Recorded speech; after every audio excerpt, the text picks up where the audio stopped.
One day, I was invited to go out to eat with a friend, and I came home fairly late, and my husband had already gone to sleep. My youngest was only 2 at the time, 2 or 3, and she woke up and she wanted me to lie down with her. So I did. I went and I lay down with her. And the next morning, I was woken by my children who came calling for me. Mummy, Mummy, Daddy's not waking up. I went to the bed and found my husband not responsive. And we called the ambulance, and it happened like this. Has anybody here had a medical emergency before? Any kind of a medical emergency. You know, it just goes like this. So what happens? He's not responsive. The ambulance comes. We take him to get a scan. They say that he's had a stroke and that there is brain damage and he's in a coma. And they don't know how long he'll be in the coma or what his state will be if he wakes up. So I'm sitting there. It's been 17 years of this man, a constant in my life, this beloved husband, wonderful father, mashallah, tabarakallah. My children are looking to me for answers. When is Daddy going to wake up? When is he coming home? When are you coming home? And I don't know what to tell them. So he's in the coma, and the people start coming. They come with gifts. They come with dua. They come with Quran. They come with love. How wonderful people come into your life when you need them. And I'm sitting there. I'm the one who has to phone his mother. This is her youngest child. And I have to tell her, he's in a coma. They don't know whether he's going to wake up. I have to hear a mother's heart breaking. And I have to go through all the scenarios. What if he stays in a coma for 3 years? What happens then? You know, there's an interesting thing that people do when somebody is in a coma. They come and they tell you miraculous stories. Have you heard those miraculous stories? I knew someone, they were in a coma for 6 months, wallahi, and they woke up and they were fine. Sister, you'll be okay. Sister, I heard about someone whose husband was in a coma for 3 years, wallahi. And when he woke up, everything was okay. They had another baby last year. They think this is comforting.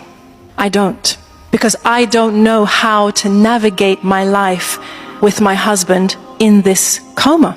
But Allah is the owner of the heavens and the earth, and He decides. So, Ya Rab, if he will be in a coma for however long, I accept. Then they say, when he wakes up, he may have severe brain damage. He may not recognize you or the children. I say, Allah is the owner of the heavens and the earth.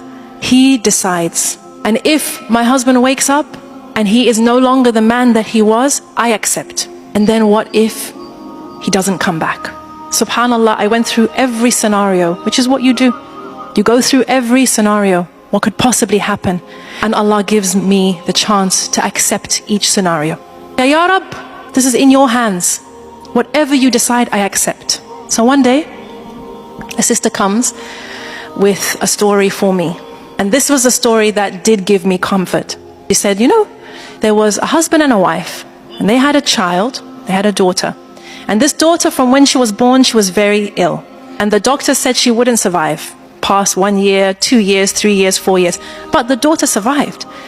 Until one day she got too sick, and they took her into hospital, and the hospital staff said, you have to leave her here. So they come back the next day, and the doctors say, it's not looking good. She needs this, she needs that. And the man says to his wife, not yet.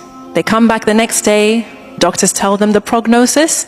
The man says to his wife, not yet. Then they come back the next day, and the hospital staff tell them that their daughter has passed away. And the husband says to his wife, now. And they both fall into sujood of shukr. The hospital staff are shocked. What's happening here? And the parents explained, and they said, Allah blessed us with this child for 5 years, 6 years, longer than the doctors said. We were blessed to know her, to love her, to get the ajr of caring for her, of making sure she was comfortable. This is something to be grateful for. And if Allah subhanahu wa ta'ala decides to take her back, we decided we would only embrace gratitude. we would truly embody Alhamdulillah ala kulli hal. So, when after 2 weeks, I got the phone call and the doctor said that we tried to revive him, but your husband is no more. Your husband has returned to Allah. I said, Inna lillahi wa inna ilayhi raji'un. Thank you. I put down the phone and I went into sujood of shukr.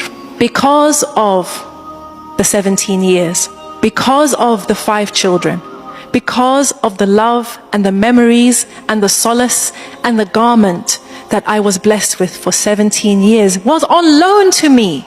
On loan. Brothers and sisters, we as human beings are ungrateful.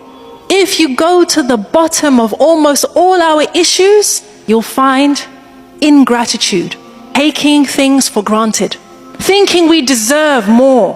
Why should I not have what so-and-so has, what I used to have, what I have always dreamt of having? We take for granted the people in our lives, and that includes our spouses.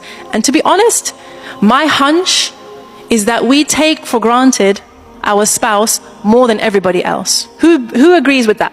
Who makes dua for their children all the time? But my point is this. Why do I tell this story?